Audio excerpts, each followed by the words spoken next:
Okay. Hello, everyone, and welcome to the Football League Premier League preview show. Today, Chris and I are going to be previewing all the games that are coming up this weekend in the Premier League.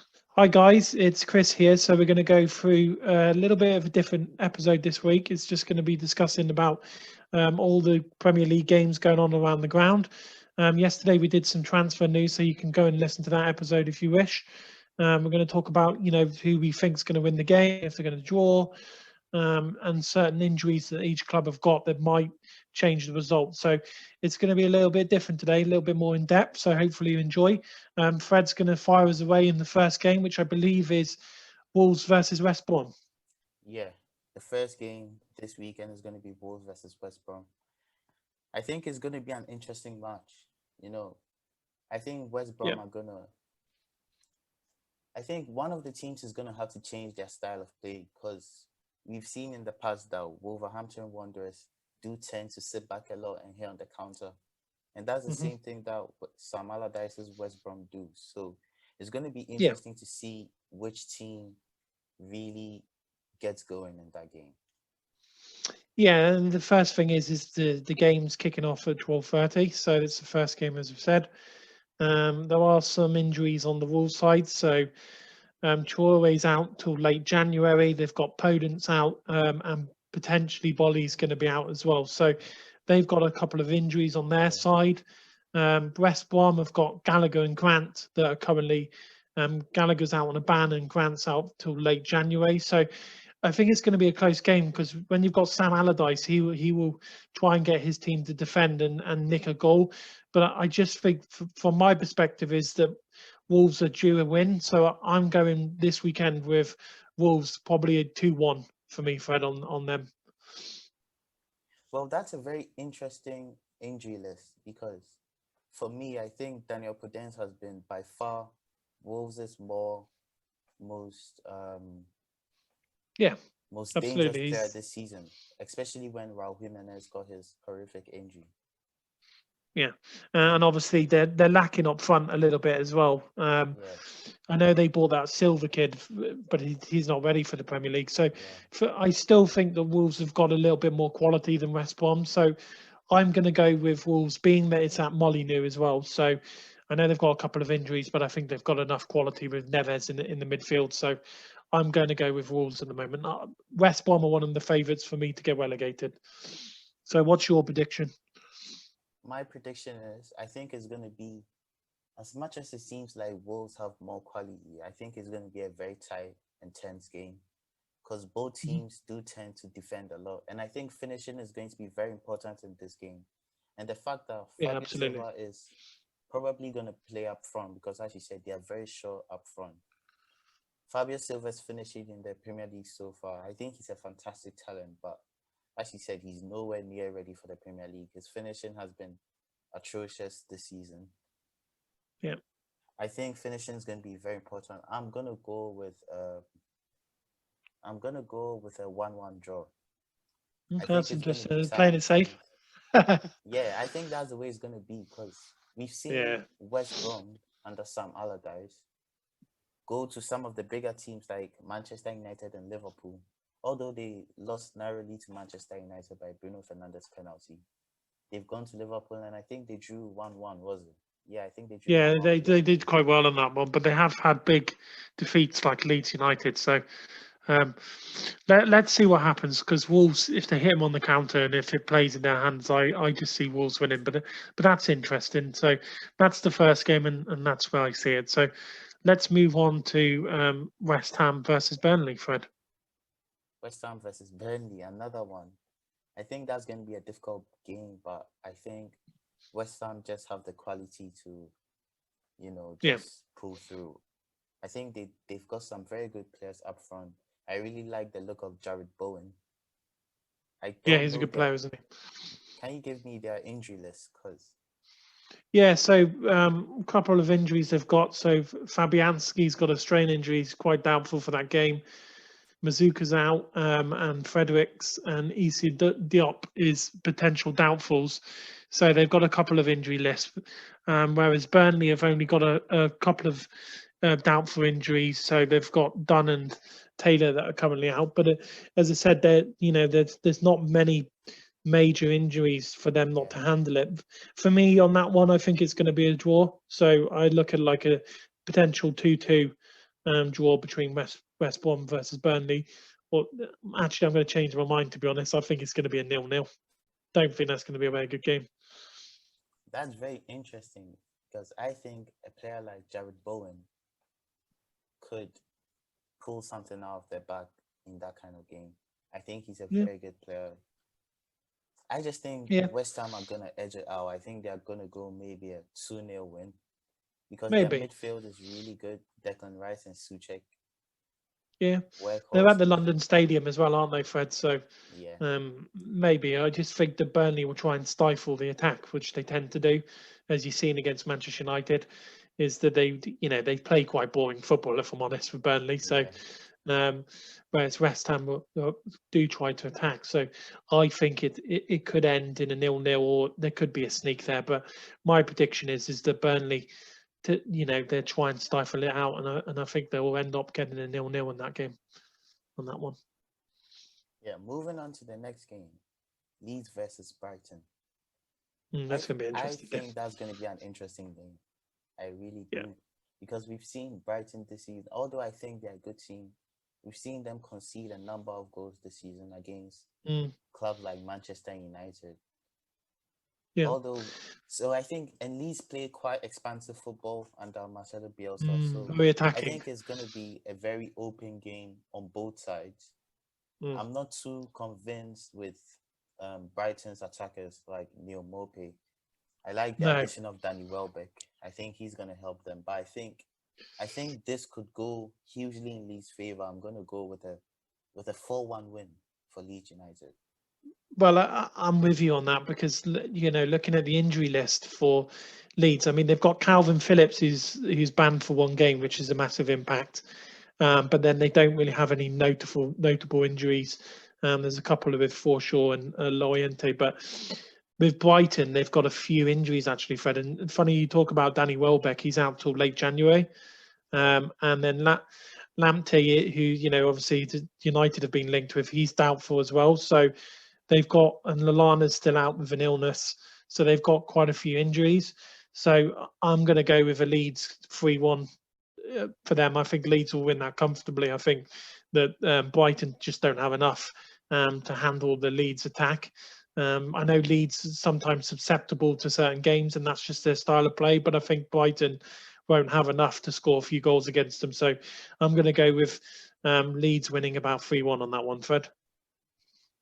Yeah, well, it's very interesting. I'm going to change my prediction after hearing that injury list because I don't think any of Brighton's forwards can cause. Leeds are one of the easiest teams to score against in the Premier League, but I still don't think any of Brighton's forwards can get a goal. I'm gonna go bigger. I'm gonna go 5-0. Yeah, I mean Brighton have got nine potential injuries, Fred. So, four of them are doubtful. So, some might start, but from what I can see is that Leeds have only got Calvin Phillips out. That's predominantly. So, Leeds are going to have I think they're going to, and it's going to be at Elland Road as well. So I think it's going to be an easy game, that one. Yeah, moving on to another game. Fulham versus Chelsea at Craven Cottage. So, I want to hear what you think about that first. Fulham had a good game yesterday, actually. I mean, Spurs missed a lot of chances, so anything can happen. I mean, Fulham don't win many of the London derbies. I think that in the last 13 games, this is the first time they draw yesterday. So, I think Chelsea are going to actually finally start winning the game. The only doubtful they've got is obviously Kante is out. So, but they've got enough to cover that, and Christensen is potential knee injury. But with Fulham, Loftus-Cheek, Lameli and Kane and maybe Milivojevic might be out as well. So I'm going to go with Chelsea to win that probably quite comfortably. I'd say a 3-0, and Chelsea tend to beat Fulham quite easily as well. So I'm going to go with Chelsea on that one. I think they're going to stop. I think they're going to start winning a game or two in the next couple of games. So Chelsea for me. Well, for me, I think Loftus-Cheek although he's a doubt, I think he's going to play because he's one of their most important players.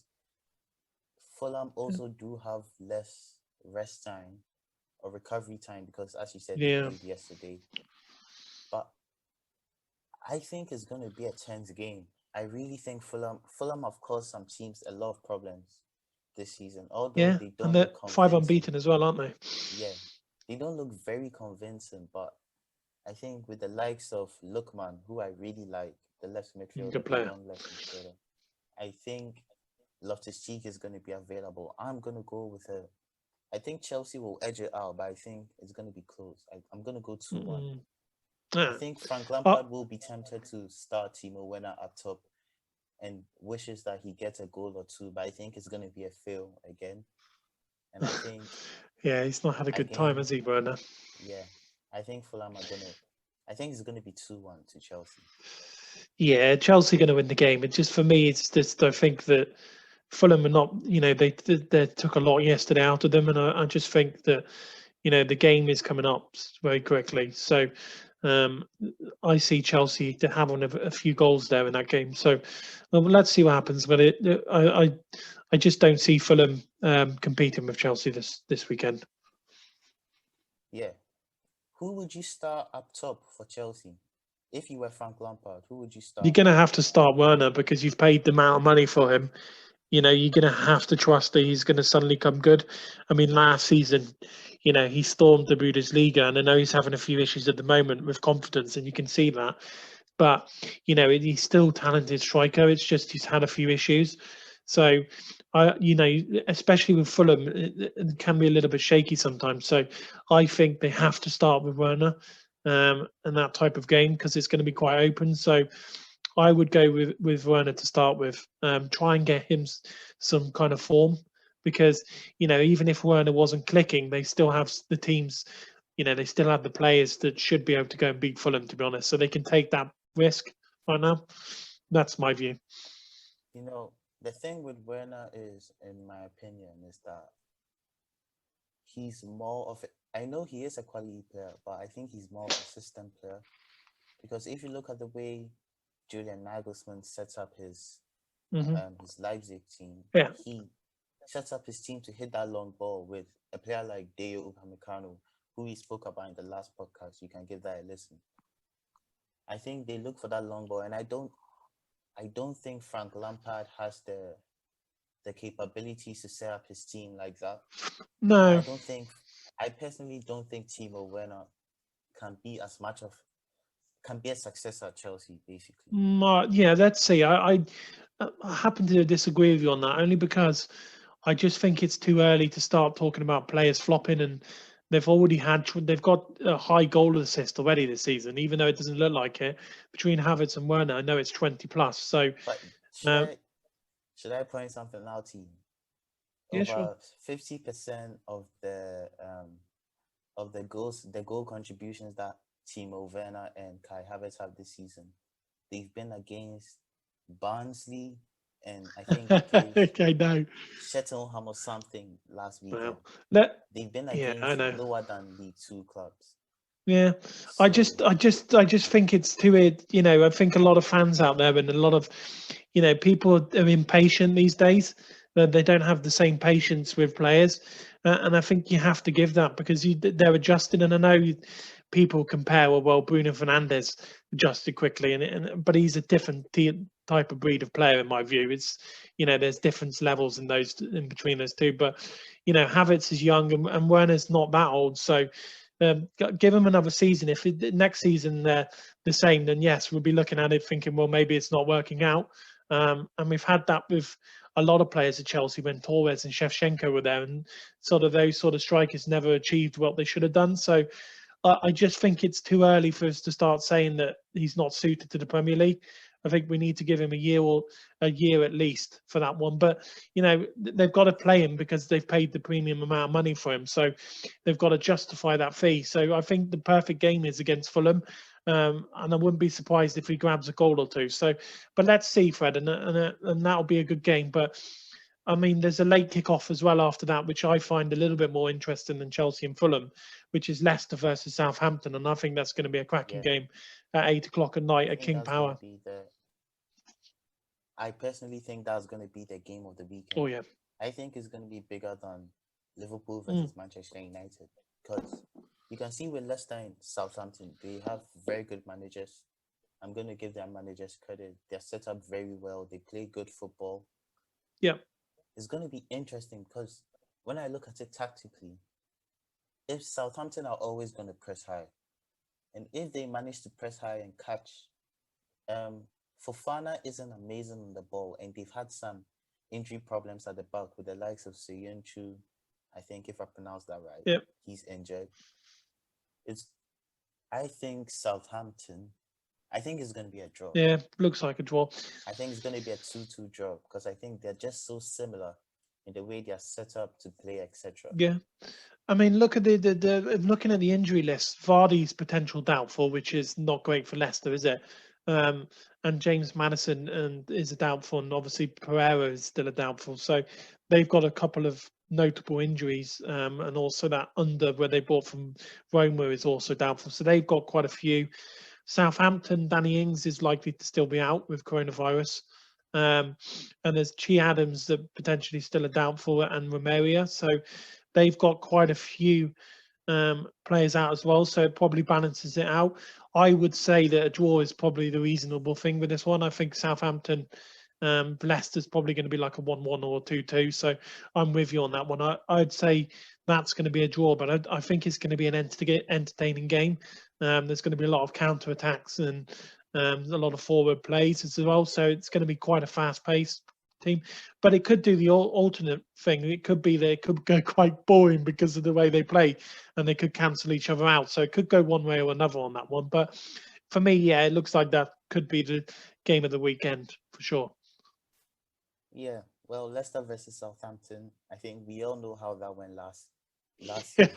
yeah, yeah, The yeah, the 9-0 win, that was crazy. I remember watching that. I've never yeah. seen anything like that in the Premier League.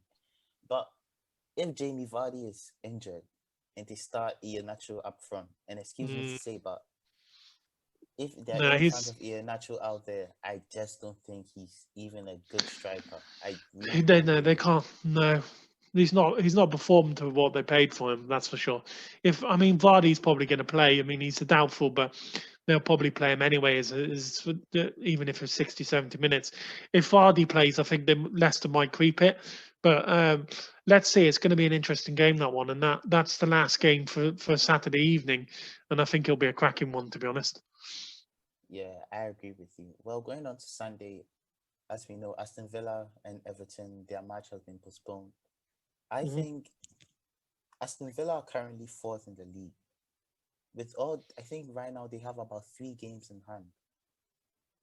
There's Mm. gonna go one of two ways here. It's either gonna be when they play their games in hand, they are gonna look bad, or when they play their games in hand, they could make a real push into the top four.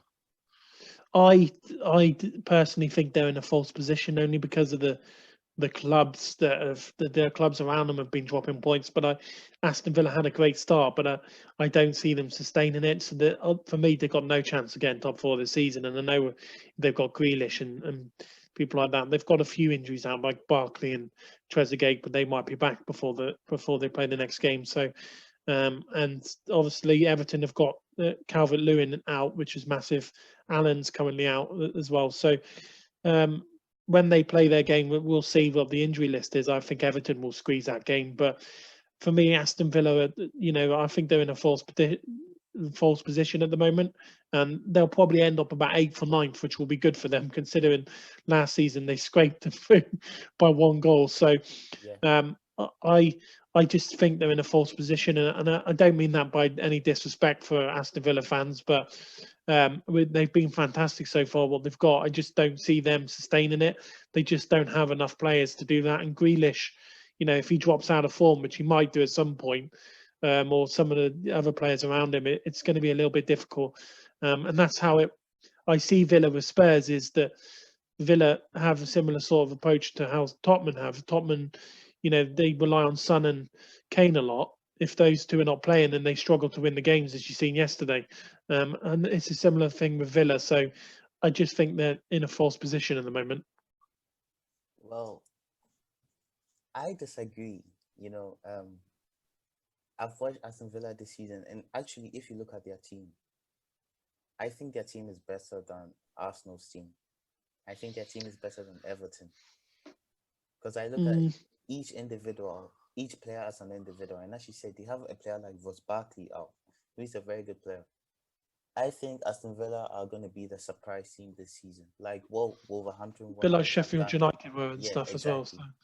Wolves and Sheffield yeah, United have done it over the past 3 seasons. I think Aston Villa are going to finish about seven. I think they're going to finish in the top six. I think they'll be six. I don't see them top six. I mean, I think that's a bit of a stretch. I know where you're coming from. I wouldn't say they're better than the Everton team on paper.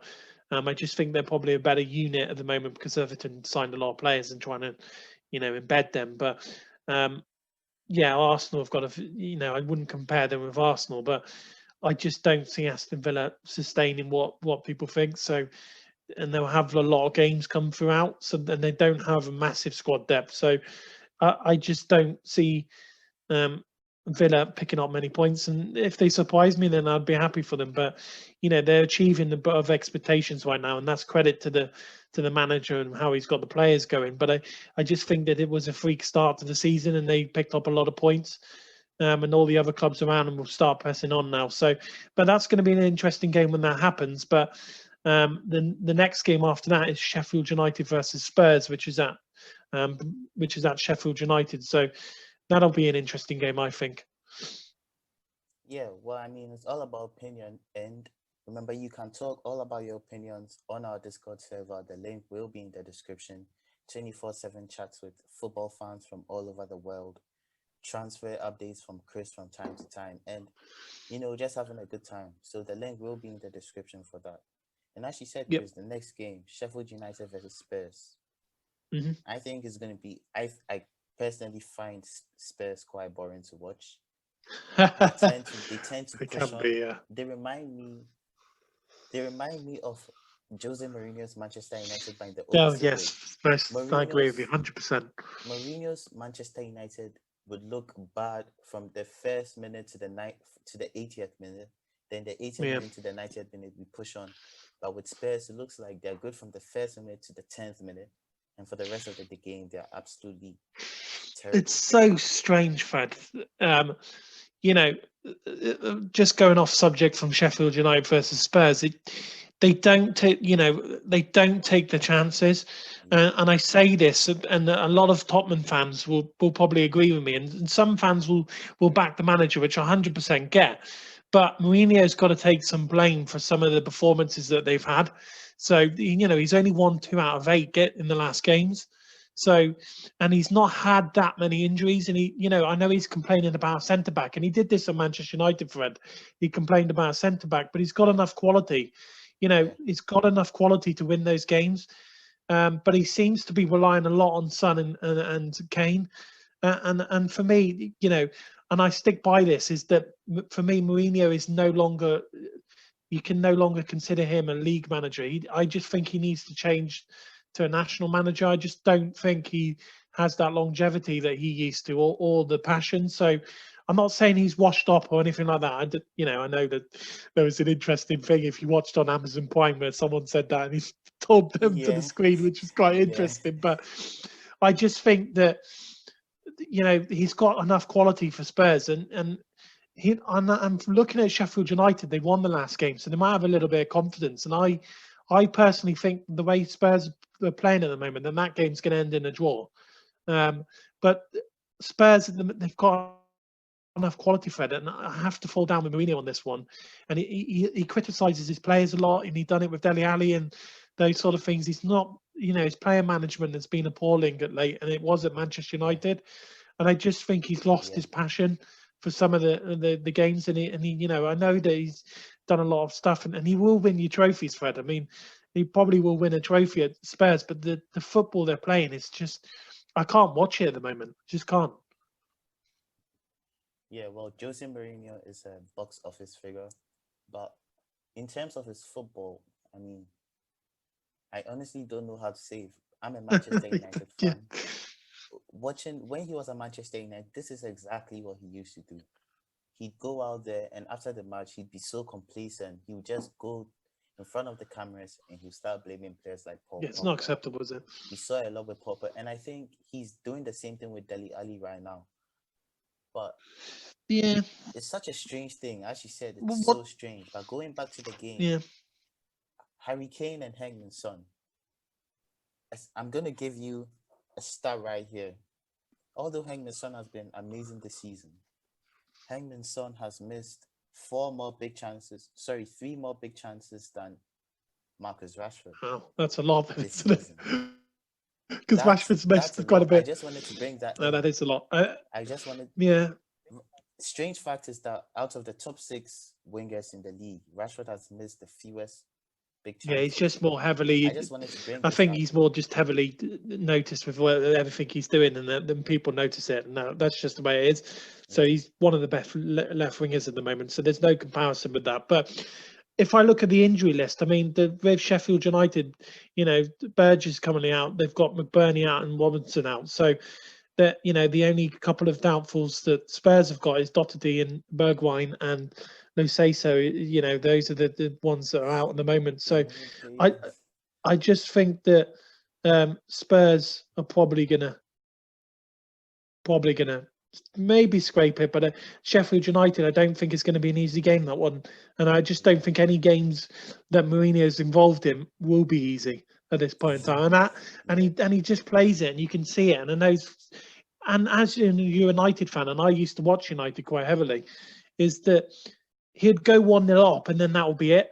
He'll start to withdraw, and then he concedes a goal and he starts to complain about the players. And it's just his tactics for me. And he doesn't go and finish off teams, and it's always nail biting with him. And Spurs have got enough quality to go and finish most teams in the Premier League, and he doesn't have the same style as what Poch had, where he would just go and finish teams off. So for me, it's going to be a draw, that one. I mean, Spurs might win it, but I think that's going to be a draw, to be honest. What do you think? Yeah. The thing with Spurs is, I think Jose Mourinho is missing out on the perfect opportunity right here. Because right now, Kane and Son are the most telepathic strike force in the world. I think factually they are. But we've seen with Spurs and Kane, with Son and Kane, that they are going to drop out of form, and they're both quite injury-prone players. We already know about Harry Kane's ankles. I think they are going to get injured, or they are going to lose some form. And another stat that I'm going to bring to you is 69% of Spurs' goals have been from that duo. Yeah. So if they weren't in form, where are all their goals going to come from? Yeah, it's going to be interesting. So I think they're missing out on the perfect opportunity. But going back to the game, I'm going to go with a 2-2 draw. Nice. Because Sheffield, since the Manchester United game, Manchester United, I think, battered them on the field. But they made it quite close. It was a 3-2 Shouldn't game. have been, but yeah. We were the better team. And they've gained a bit of momentum. And as you said, they won just a couple of nights ago. Let's see. Be an interesting one. I think it's going to be a 2-2 draw. Yeah. Or as you said, Spurs might just get a late goal. Yeah. But moving on to the big one. The biggest, in terms of profile, the biggest game in the Premier League, I think, all season. As a Manchester United That's fan, a big game. The league fixtures big come out. Game. The first game I look for is Liverpool versus Manchester United. Yeah. It's going to be a big one, and it has, unlike the past few seasons, I think now it has higher stakes. Oh, it does. Because now, as we've seen, Manchester United are top of the league, 3 points clear. So it's going to be an interesting one. Yeah. So what do you think? The interesting thing here is that for the first time in a long time, and you can see that Klopp's starting to make excuses because he knows Manchester United are in the title race. So the mind games begin. So that game is kicking off at 4:30 at Anfield. And this could go 2 ways, Fred. One first thing I want to talk about is that United are 3 points at the top of the table. And we're nearly halfway through the season, and we haven't been hearing that since Ferguson. So the pressure is on Liverpool because Liverpool, are favourites to win the league, and they still are. But if they lose that game, then they're 6 points behind Manchester United, and a gap is starting to appear. And Liverpool's last performances haven't been great, so Manchester United will be quite confident. And I know they're, they don't lose at Anfield. But you never know. This could be a change of guard with that one. So the only thing is, I would look at it, from a Liverpool perspective, is Van Dijk is, out for the season. Gomez is out for the season. Jota is not going to be playing. KAT and Matip might be doubtful. From the Manchester United side, Matic and Martial's doubtful, but they've got Cavani that can slot in nicely there. Lindelof is obviously a doubtful as well, but the Bailly and Maguire's form has been great of late. So for me, I don't think it's going to be the most entertaining game. But if United get at Liverpool early, then United have got a chance of actually, breaking the duck and beating Liverpool at Anfield. I just think it might end in a draw, and I know it's happened. They've had a couple of draws in the past recently, so I just think it might end in a draw, that game. However, the pressure's more on Liverpool than Manchester United, in my opinion, because Manchester United are over-exceeding. And I know someone came out, James McAteer, that used to play for Liverpool and Sunderland, saying that Manchester United are in a false position. Well, I actually disagree with him, because if you look at the calendar year, Manchester United are steams ahead. So I don't quite know what he's talking about with that one. And it's just all mind games with ex-Liverpool pundits and all these sort of things that's going on, as it always does on the build-up of the game. I think Man United fans can be excited for once. They might lose heavily, but that they'll still be level on points with Liverpool, Fred, at the top. So they've got all to play for in that game. It's going to be an interesting one, and I'll be looking at that one quite closely. Yeah, I want us to delve into that, the title race and everything, because as you said, Manchester United are 3 points clear, but I think the game is getting a lot of hype, and as you said, I think it's going to be quite boring. Yeah. But I think the way the teams, I think the way the two managers set up their teams is going to be very important. That's going to be interesting. If Ole Gunnar Solskjaer sets up his team in the 5-3-2, which, to be fair to him, he's gone away from this season. But if he sets up in that position, I think it's going to be a very boring game. But if he sets up as a 4-2-3-1, which is his favorite formation, and he puts someone like Marcus Rashford up against Trent Alexander-Arnold, oh, that's goodbye. I think Marcus Rashford could have a field day. Oh yeah, because we know how bad. Well, I don't want to exaggerate it, but he is a bad defender. I don't know. I can't even make an excuse for him. I don't know. I think Trent last season was fantastic, but this season's fallen a bit to the wayside. He is a young defender still. The thing with Trent is he's never been a good defender. He's good attacking and crossing, and free kicks and stuff. That's what's always stood out about him. I think you're right. Now that Liverpool have defensive issues like Virgil van Dijk, who is absolutely phenomenal, they're starting to see the defensive roles of players. Yeah, exactly. Alexander-Arnold. Yeah, you're right. They're a bit more susceptible at the back. They haven't got the presence of Van Dijk, and I think it's going to be an interesting one. They might even start with Henderson and Fabinho, the centre back. So it could be that Manchester United just turn up on the day and absolutely slaughter Liverpool, or Liverpool could edge it. I don't know. It's going to be interesting. I think one of them is just going to understand the lineups. But as I said, Fred, in this game, to close off on this game, is that Manchester United are 3 points at the top of the table.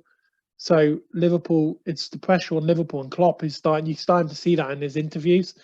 So, and Ollie's just smiling. He's just, Manchester United are kind of ahead of where they were progressing. I think next year for me, Manchester United will be favourites to win the league, and I just see that in the progression, and they're sticking with Ollie. So I think whatever they're achieving this season is fantastic so far, and their form has been brilliant in the calendar year. So anyone that thinks Manchester United is in the false position is absolute nonsense, and they don't know what they're talking about, because even though I'm not a Manchester United fan, you can see the progression that's come into that club. And I know they've lost semi-finals. They'll get over that and they'll get past that in time. But I just think some of the stuff that's come out talking about Manchester United being in a false position is absolutely a load of nonsense. And I don't agree with it. I just think it's just mind games and some people that don't know what they're talking about. So let's see, and it'll be an interesting game. But I think United fans can relax a little bit with this game because there's no pressure on them really. Yeah, well, with that false image there, I have no idea who that is, but to be honest, but he said that United haven't had as many injuries. And I just want to point out to if there's any Liverpool fan listening to this, Manchester United over the past 3 seasons. I don't know if Chris, you know it, but I'm a Manchester United fan, so I know that That's over the good, past isn't it? few seasons, Yeah. over the past few seasons, we've had one of the worst injury records in the Oh yeah. Premier League. Around October to January, around this time, we lose almost so many of our top players. But I just want to bring you an interesting stat here. You talked about progression, etc., and we have talked about Manchester United's progression in previous podcasts. Yeah. If if Manchester at this time last season, if Manchester United had 37 points, we'd be in fourth place, 13 points below Yeah, Liverpool. but And but I'm gonna go the season after that when Manchester City and Liverpool were at the top. If we had the same point tally as we do now, we'd be in fifth place. yeah, And I'm I gonna know go what you're to saying. Jose Mourinho's. This is gonna be an interesting one. I'm gonna go to Jose Mourinho's last season at Manchester United, where he got sacked,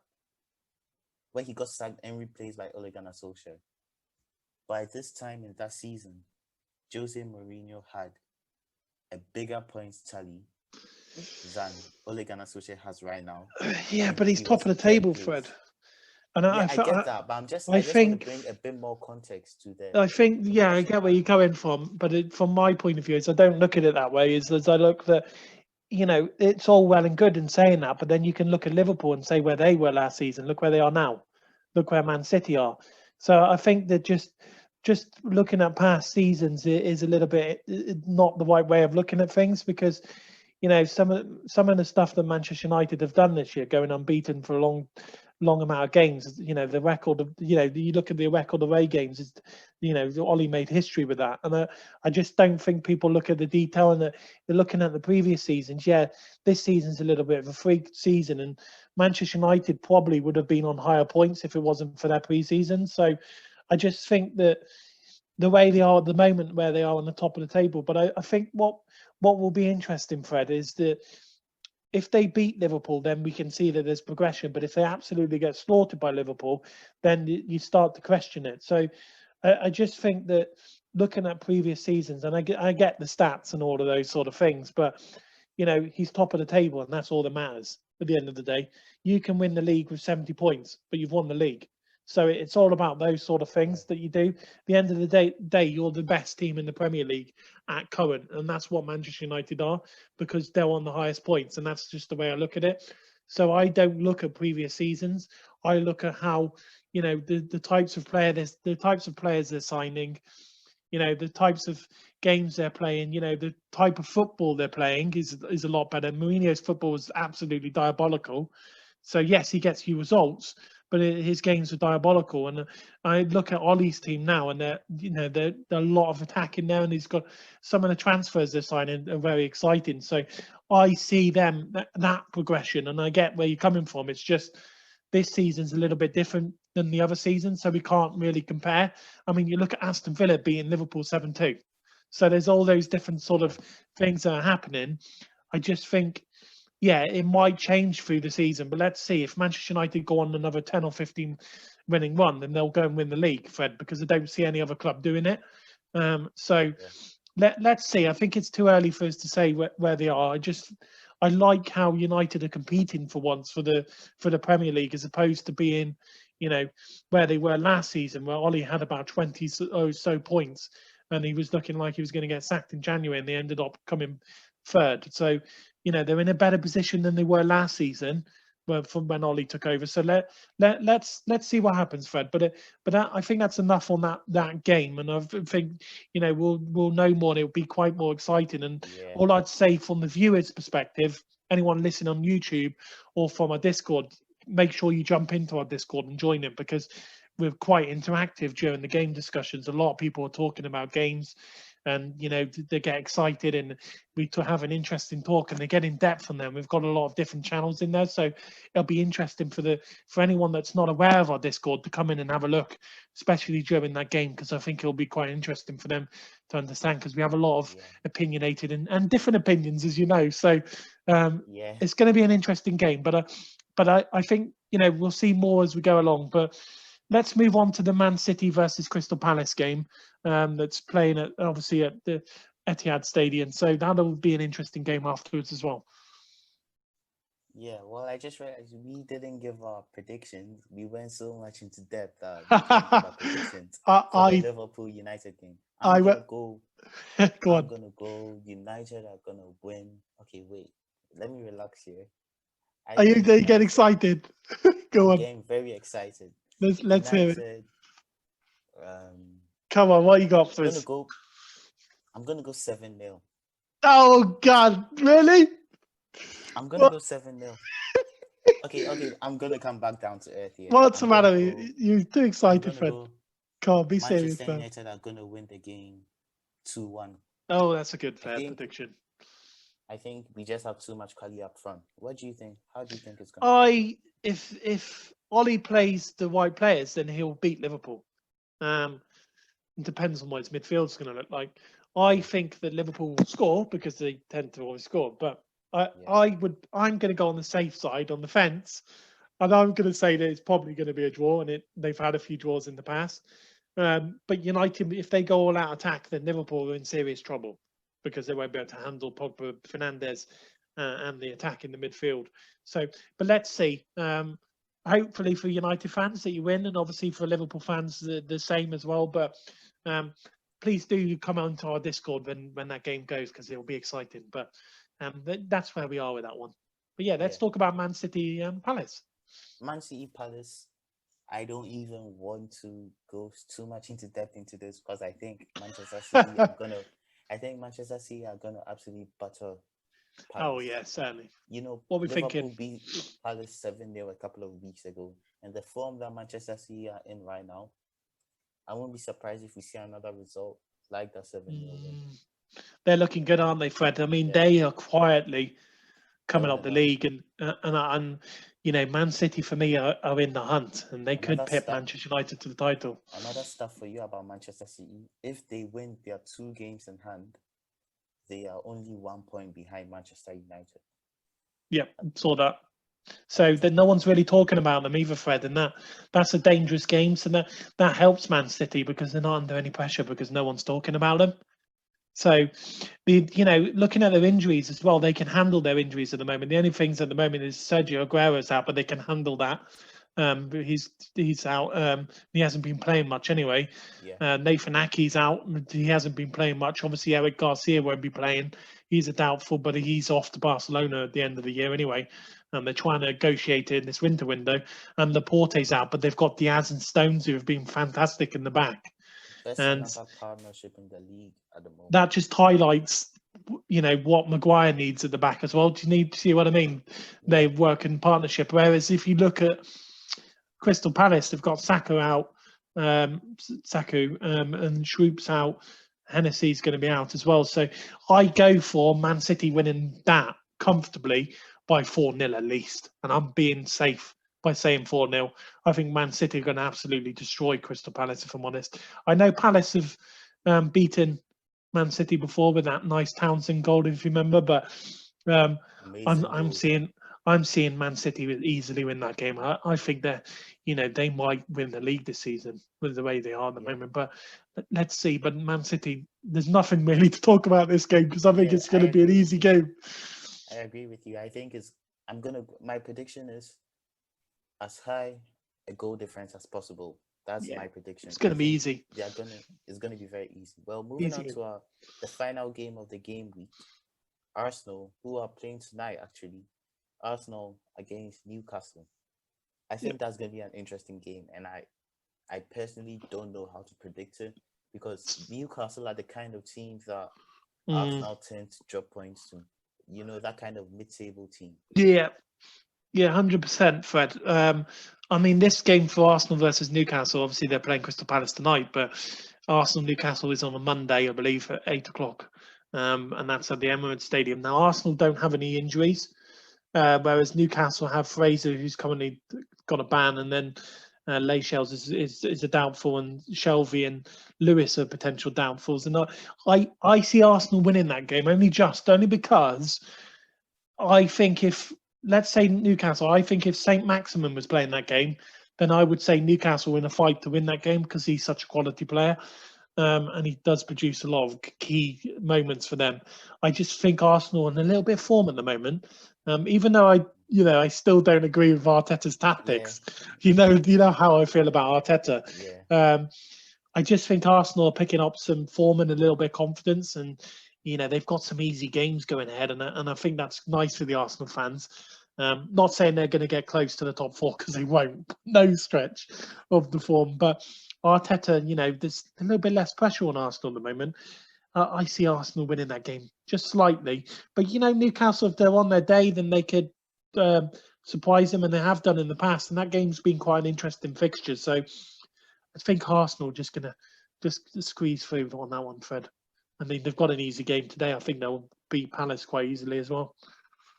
Yeah. I'm gonna go Newcastle to win 2-1. Oh, Because I think this is the kind of game Arsenal do drop points to, and Newcastle are the kind of team, they do still have, I think, Ryan Fraser, James Wilson, who is a good striker. I really like him. And their defenses, we saw how they played against Liverpool. I think they are going to beat Arsenal, and all the pressure is going to come back on Arteta. Yeah, I mean, well, it's going to be an interesting game, but let's see. And then there's some interesting games this weekend, and hopefully people will listen and enjoy the commentary of the certain games we went through. But all I'd say is, if you want to jump to our Discord during these games, please do. But yeah, Fred, go on. So it'll be an interesting game. Yeah, I think. Yeah, it's going to be a very interesting weekend. Well, we hope you guys enjoyed the Football League Premier League preview show. Very interesting points there. Hope you like it. As Chris said, if you want to listen to more of Chris's Arsenal Arteta craziness, you can go into our Discord. I promise I won't talk about it too much. You'll find a lot of other football fans in there. Yeah. The link will be in the description. You can hear more about some transfer news that Chris provided to us in our previous podcast. Remember to hit a like on the video and subscribe. And yeah, we'll see you in the next show. Yeah. I just want to, before we finish off, is just say a couple of things. Obviously, this is a little bit different this week, but we just felt it'd be quite interesting for you to hear all the sort of predictions are. And what I'll say is just, we're very new in this journey, and the YouTube as well. If you could subscribe to that and view that and pass it on to anyone that's around you, that would be fantastic. Make sure that you follow our Twitter, because I will be posting more news through next week on Twitter. So there'll be some interesting stuff on there about football and transfers. And yeah, make sure you go into our Discord. It is buzzing. We've got a lot of fans in there, and it is building. We have a lot of different channels. We don't just talk about football. I mean, predominantly we do, but we have game discussions. We can sometimes we do giveaways if we can, and we talk about some off-topic stuff. And we're quite close. I mean, we do have nearly 600 members, and quite a lot of people are active in there. So please do come and join us, and hopefully you enjoy our time with there. And we'll be looking forward to obviously seeing you there and discussing with you. And I promise I won't speak too much about Arteta and all the other sort of fans and stuff. But he's not that bad of a manager. We'll see anyway. But thank you guys for today. It's been interesting, Fred, as well, talking to a Manchester United fan about particular games. So I hope you guys enjoyed, and yeah, please do come and join us. As Chris said, thank you for listening. Follow us on Twitter, hit the like button, subscribe, and we'll see you in the next show. Bye, guys.